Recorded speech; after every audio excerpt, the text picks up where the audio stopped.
Welcome to Homework Lib. Hi, so for this question, we're dealing with the buffer of carbonic acid bicarbonate system.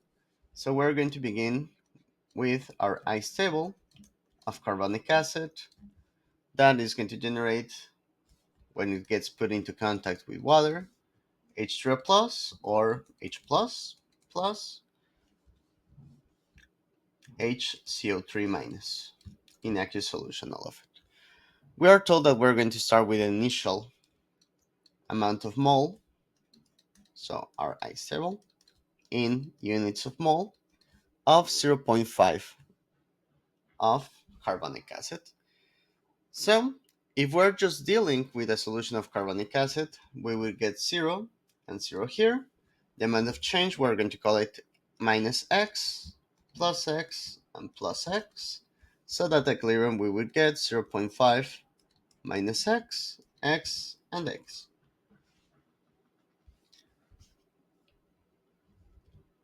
Now, the only thing that may change is if we have a different initial concentration of carbonic acid. I'm going to put the ice table corresponding to that over here because in part B, we're going to have a buffer that is going to have the same amount of mole of carbonic acid and of bicarbonate.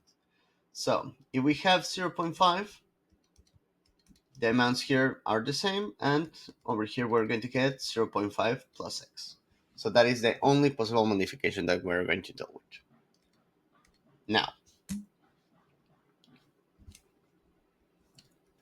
Now, another part of important information that we require is the pKa for the carbonic acid, which turns out to be, if we look it up in a table, equal to 3.49. This is going to be the pKa for the acid. So now, if we start with part B, we are told that we start with a buffer that has the same amount of mole of carbonic acid and, and of bicarbonate. Let me erase it.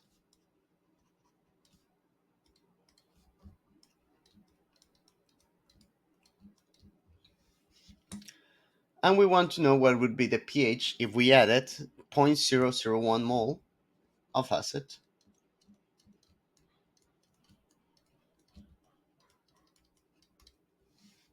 Let's see what happens. If we add acid, what is going to react is the bicarbonate ion with the corresponding acid. So the ice table corresponding to that reaction, it is going to look like this.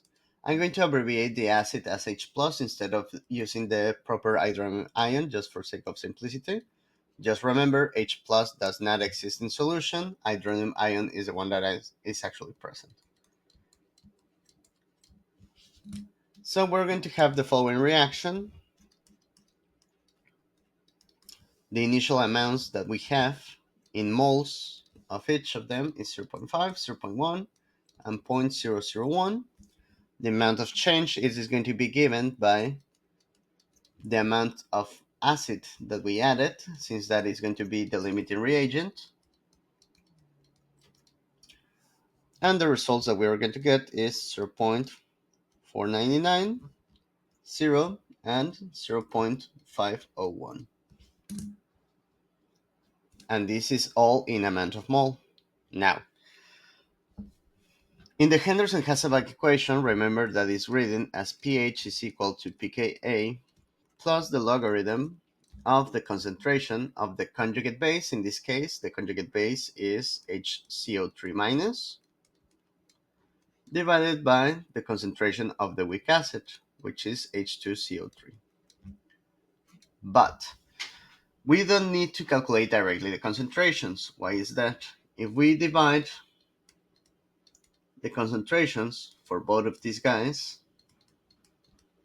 the bicarbonate ion and the carbonic acid, we are going to get amount of mole divided by a total volume of solution, amount of mole divided by total volume of solution. And we can cancel both these guys up. So this is equal to the amount of mole of bicarbonate divided by the amount of mole of carbonic acid.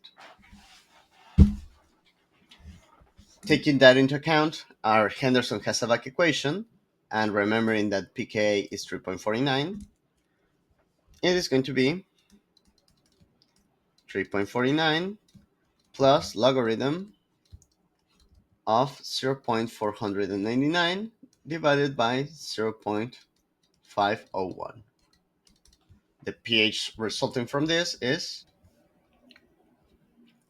3.488. So as you can see, the pH doesn't deviate almost nothing from the value for pK. Now, in part C, we're asked how many moles of acid do we need to cause the failure of the buffer, meaning that the pH needs to be decreased by 1. So, the pH of the solution, initially, it is going to be equal to the pKa. Because we have a nice buffer with the same concentrations of acid and conjugate base, so the pH needs to be equal to the pKa. And we want to know how many moles do we need to add for this pH to change after addition to 2.49. How much do I need to add? In order to do this, we're going to modify a little bit the ice table that we studied before. We have the bicarbonate ion plus H plus producing H2CO3. Again, the ice table, but now the quantity that we're going to add, it is going to be a variable, which I'm going to call x. Here we have 0.5 and 0.5. The amount of change minus x and plus x. And over here, we're going to get 0.5 minus x, 0.5 plus x. So our Henderson-Hasselbalch equation now is going to read my final pH, the one that I desire. I want a pH of 2.49 is equal to the pKa 3.49 plus the logarithm of the concentrations, in this case, the amounts that I have, 0.5 minus x and 0.5 plus x. Great. Let's put all of the numbers together on one side. 2.49 minus 3.49 is going to give us minus 1 is going to be equal to logarithm of 0.5 minus x divided by 0.5 plus x. We can get rid of the logarithm. 10 to the minus 1 is equal to 0.5 minus x divided by 0.5 plus x. Recall that 10 to the minus 1 is equal to 0.1. And we need to solve this equation, the one that I just put under brackets. So, first of all, we're going to get 0.5 times 0.1 plus 0.1x needs to be equal to 0.5 minus x. 0.5 times 0.1 is 0.05. I put all of the numbers on one side, so minus 0.5 is equal to,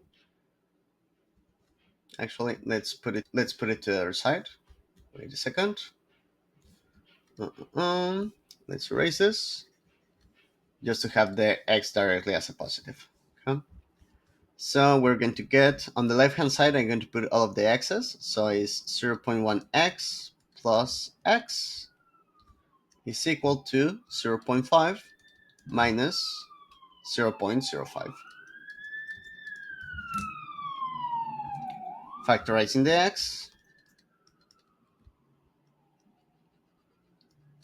1.1x is equal to 0.5 minus 0.05, which is 0.45. 45, giving us a final value for x equal to 0.45 over 1.1.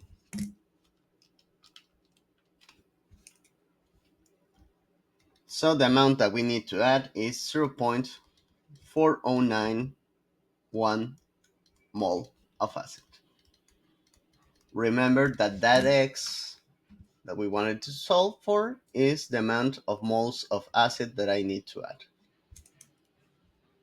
And this is going to be our final answer for this result. Thank you very much.